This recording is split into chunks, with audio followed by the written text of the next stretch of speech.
perguntar não ofende, e não houve nenhuma decisão do Supremo Tribunal Federal proibindo, vou fazer algumas perguntas sobre a pandemia, que fazem falta, muita falta mesmo. As primeiras são para o próprio STF. Quando a pandemia de coronavírus ganhou força e estava claro que o nosso sistema de saúde pública, já deficiente, não suportaria a demanda adicional que estava chegando, o Supremo entregou aos governadores o comando das medidas de combate à Covid-19. Reduziu o papel do Executivo Federal ao de mero repassador de verbas. Primeira pergunta. Os ministros do STF nunca leram a Constituição que lhes compete resguardar e não sabem que o Brasil é uma república federativa e não uma confederação? Ou agiram de má fé mesmo? Segunda pergunta. Ministros do STF são tão despreparados ao ponto de não saberem que uma ação gigantesca de combate a uma grande pandemia em um país continental exige planejamento global, coordenação, além de execução?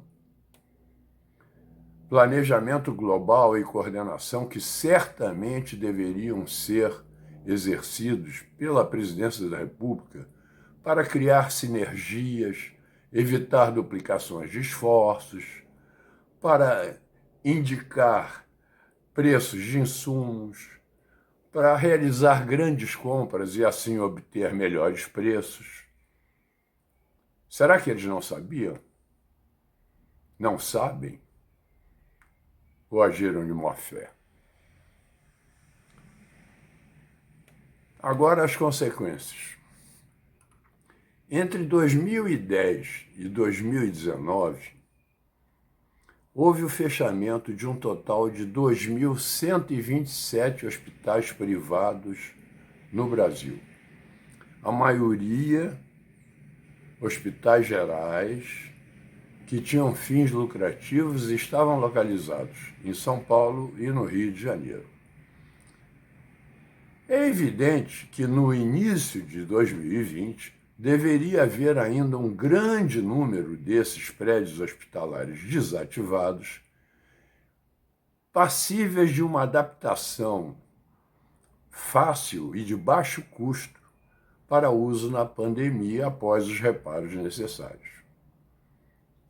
Uns poucos estados fizeram isso com a maior rapidez possível e a baixo custo. Pergunta: não seria essa uma decisão mais lógica do que a verdadeira febre de construção de hospitais de campanha que assolou o país? Hospitais que serão desmontados e não ficarão como legado para o nosso sistema de saúde tão necessitado? Isso sem falar naqueles que nem ficaram prontos até hoje, é claro. E aí surge outra pergunta: por que isso não foi feito? Especialmente no Rio de Janeiro, onde o governo se dispôs a gastar quase 1 bilhão para construir e equipar hospitais de campanha, e a mídia não fez uma única pergunta a respeito dos vários hospitais desativados aqui existentes que economizariam essa fortuna. Agora, desvendada a mutreta que custou muito dinheiro e muitas vidas, nos damos conta do exagerado pânico propagado pela mídia, criando um ambiente em que a lógica e a racionalidade ficaram em segundo plano, de modo que as perguntas certas não tiveram espaço nem voz. Outro assunto interessante e muito em voga: a hidroxicloroquina. Desde aquele dia que o Trump e o Bolsonaro conversaram pelo telefone e o Bolsonaro começou a indicar a hidroxicloroquina como um recurso para o uso na Covid-19, a hidroxicloroquina passou a ser condenada por infectologistas. Seu argumento: não há evidência científica que apoie o uso da hidroxicloroquina. Vamos partir da hipótese de que essa tese é verdadeira. Não se deve usar algo que não tenha comprovação científica. Mas infectologistas aconselhavam contra o coronavírus o distanciamento social, que também não tem nenhuma comprovação científica.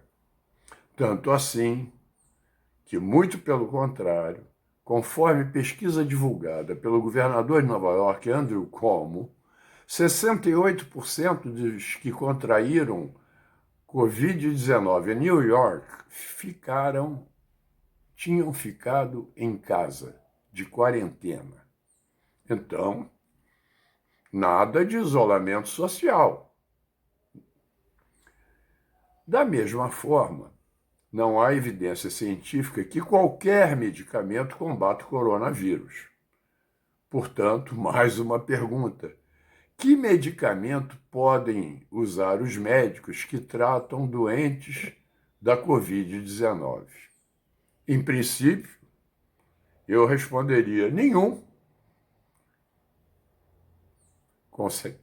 Consequentemente, os médicos se limitariam impassíveis a assistir à morte de seus pacientes. É claro que isso não foi feito. Eles usam algum medicamento que também não tem apoio na ciência e, portanto, a tese da condenação da hidroxicloroquina está furada e é apenas uma atitude política, só que custou muitas vidas. Aí a pergunta fatídica: quem condenou e proibiu o uso da hidroxicloroquina não deveria responder por aquelas mortes? Eu, sinceramente, creio que deveriam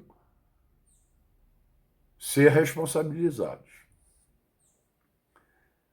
Acabo de ver o simpático ex-sinistro Mandetta na TV levantando a hipótese de ser candidato à presidência da República em 2022.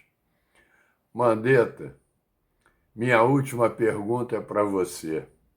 E se a justiça até lá voltar a funcionar?